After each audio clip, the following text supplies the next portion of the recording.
نبی پاک صلی اللہ تعالیٰ علیہ وآلہ وبارک وسلم سرکار کی ولادت کا جب وقت قریب آیا، حضرت سیدہ آمنہ رضی اللہ تعالیٰ عنہ فرماتی ہیں جب میرے لال کی ولادت کا وقت قریب آیا مجھے کوئی پریشانی نہ تھی، میرے لیے کوئی تکلیف کا سامان نہ تھا، بلکہ آپ فرماتی ہیں کہ میں بالکل مطمئن تھی، اور فرماتی ہے کہ مجھ کو اپنے آپ سے بڑی بھینی بھینی اور پیاری پیاری خوشبو آیا کرتی تھی، مجھ کو پیاری پیاری خوشبو آیا کرتی تھی۔ آپ فرماتی ہیں کہ میریاں محلے کی عورتیں، میری گلی کی عورتیں، میرے محلے دار عورتیں وہ کنویں سے پانی لینے کے لیے برتن لے کر جایا کرتی تھی، اور پتھریلا علاقہ تھا اور ان کو گزرتے ہوئے چلتے ہوئے ان کو تکلیف کا سامنا کرنا پڑتا، کبھی کوئی نوکدار پتھر زمین کے اوپر رکھا ہوا پڑا ہوا وہ پاؤں کے نیچے آ جاتا اور ان کو تکلیف کا سامنا کرنا پڑتا۔ آپ فرماتی ہے پتھریلی زمین پر اگر کوئی نوکدار پتھر میرے پاؤں کے نیچے آ جاتا مجھے پریشانی نہ ہوتی تھی، وہ موم کی طرح پگھل کر نرم ہو جایا کرتا تھا، اور زور سے کہو ذرا۔ اور فرماتی ہے جب کنویں کے پاس چلی جاتی، کنویں کے کنارے پر کھڑے ہو کر اور میری محلے دار دوسری عورتوں کو اپنا برتن کنویں کے اندر لٹکا کر پانی نکالنا پڑتا تھا، مگر جب میں کنویں کے کنارے پر جاتی تو میں کیا دیکھتی، مجھ کو رسی کی حاجت نہ تھی اور مجھ کو جناب والا اپنا برتن کنویں کے اندر لٹکانے کی ضرورت بھی پیش نہ آتی۔ جب میں کنویں کے پاس جاتی تھی تو پانی خود ہی اوپر آ جاتا، میں پانی بھر کر اپنے گھر کو واپس آ جایا کرتی تھی۔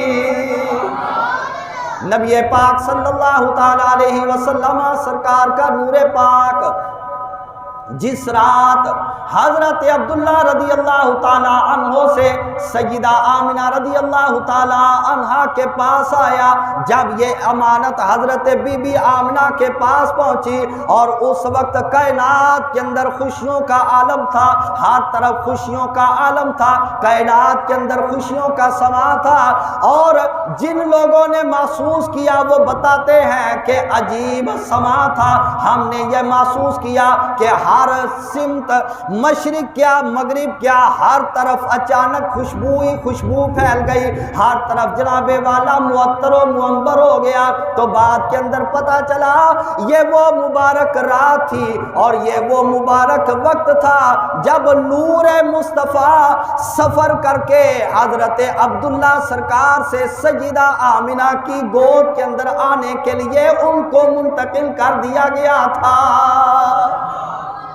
حضرت سعد بن عبداللہ رضی اللہ تعالیٰ عنہ فرماتے ہیں کہ جب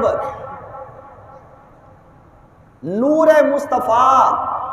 حضرت عبداللہ سے بی بی آمنہ کے پاس منتقل ہوا، فرماتے ہیں وہ جمعہ کی رات تھی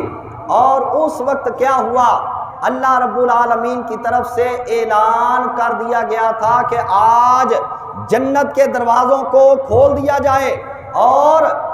آسمان کے اندر اعلان ہو رہا تھا کہ اے آسمان کے اندر رہنے والوں، آج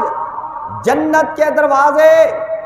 اس واسطے کھولے جا رہے ہیں کہ نور مصطفیٰ حضرت عبداللہ سے سیدہ آمنہ کی طرف منتقل کیا جا رہا ہے۔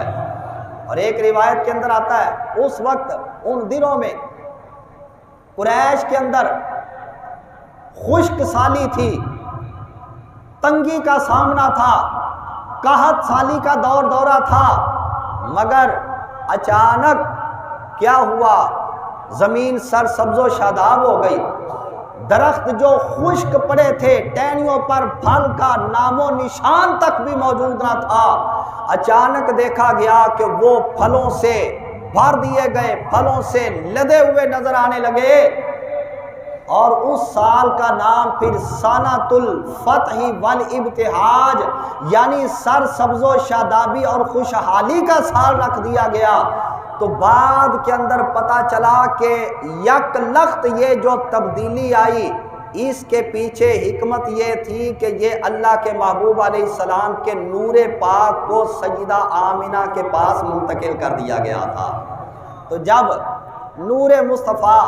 ابھی کائنات کے اندر جلوہ گر نہیں ہوا تھا، ابھی حضرت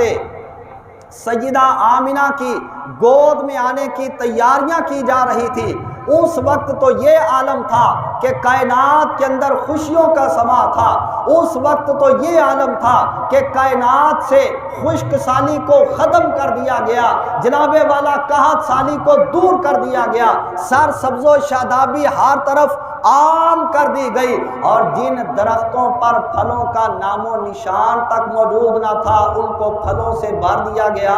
تو ذرا تصور کرو جب اللہ کے محبوب نے اس کائنات کے اندر آنکھ کھولی تھی تو اس وقت اس دنیا کا زمانے کا سما کیا ہوگا۔